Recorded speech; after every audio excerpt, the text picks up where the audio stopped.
मुल्क में 27वीं तरमीम की बाज़गश्त और मुख्तलिफ सियासी जमातों के रहनुमाओं के मुख्तलिफ बयानात। आइए देखते हैं अरकान पार्लियामेंट क्या कहते हैं। सर बताइएगा 27वीं तरमीम में क्या है सर? 27वीं तरमीम में जब ड्राफ्ट सामने आएगा तो पता चलेगा। अभी तक तो जो नज़र आ रहा है वो ये है कि जो 18वीं तरमीम थी या उससे पहले जो चीज़ें सूबे में खुद मुख्तियारी के हवाले से थी, NFC थी, सूबे को हकूक़ दिए गए, वो उनको भी मिसाल के तौर पे KPK को उनके वसाइल के मुताबिक वफाक ने आज तक शेयर नहीं दिया। अब भी वो सवाल हमारा अपनी जगह मौजूद है और एक नया पंडोरा बॉक्स खोला जा रहा है।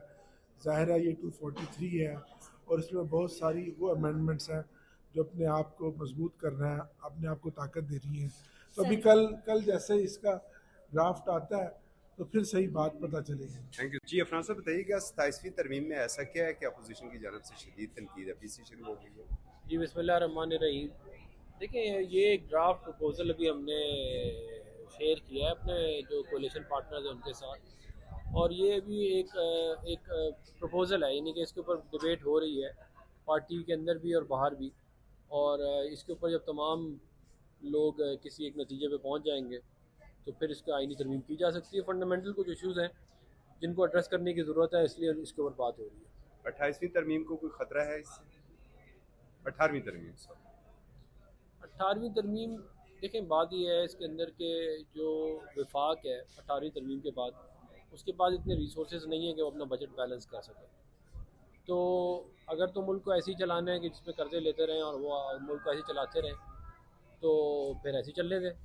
अगर ये समझते हैं कि ये जो मुल्क की कर्जे हैं बहुत तेज़ी से बढ़ रहे हैं जिसकी वजह से इन्फ्लेशन का इशू आ रहा है, रुपए की डिवैल्यूशन का इशू आ रहा है, अगर उनको एड्रेस करना है तो फिर इसके ऊपर बात हो सकती है। Thank you. 27वीं तरमीम की बाज़गश्त है, क्या समझते हैं 27वीं तरमीम में क्या चीज़ें आनी चाहिए?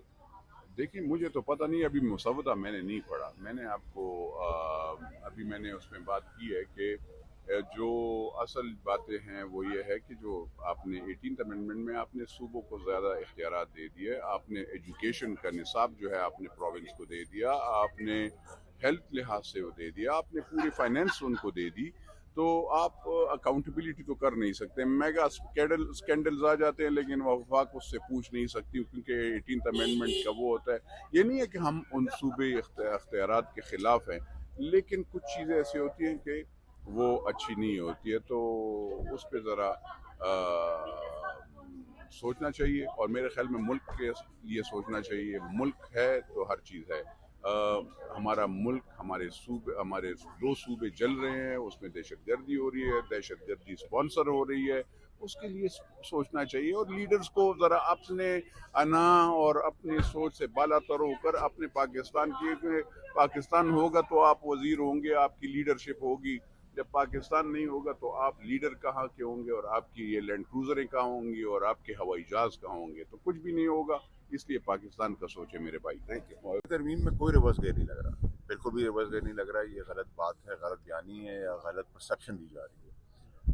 2000 अरब रुपए 2 ट्रिलियन फेडरल गवर्नमेंट उधार लेती है और प्रोविंसेस को देती है, और जिस जिस तरीके से जितनी पॉपुलेशन है वहाँ के जितने लोग हैं पैदा हो रहे हैं, ग्रोथ तो आपको पता है पाकिस्तान में बंदों की कमी नहीं है, तो उस हिसाब से वो बढ़ता चला जाता है। तो ये पॉसिबल नहीं है। अगर उसको देख लेते हैं पाकिस्तान बता के ये पाकिस्तान रियलाइज़ करते हैं सब, तो उसमें भी कोई इशू नहीं है। बाकी तो कोई चीज़ ऐसी नहीं है जिसमें 18वीं तरमीम में कोई चीज़ के अंदर कोई रिवर्सल की बात हुई है, कोई भी नहीं हुई। कंसेंसस के साथ होगा, सबकी रजामंदी के साथ होगा, सब ऑन बोर्ड होंगे। अब आप जी, अरकान पार्लियामेंट का कहना था कि आइन में हर वक्त बेहतरी की गुंजाइश रहती है, ताहम तमाम मामला अफ़ाम व तफ़हीम से हल होना चाहिए। असगर चौधरी को इजाज़त दीजिए। अल्लाह हाफ़िज़।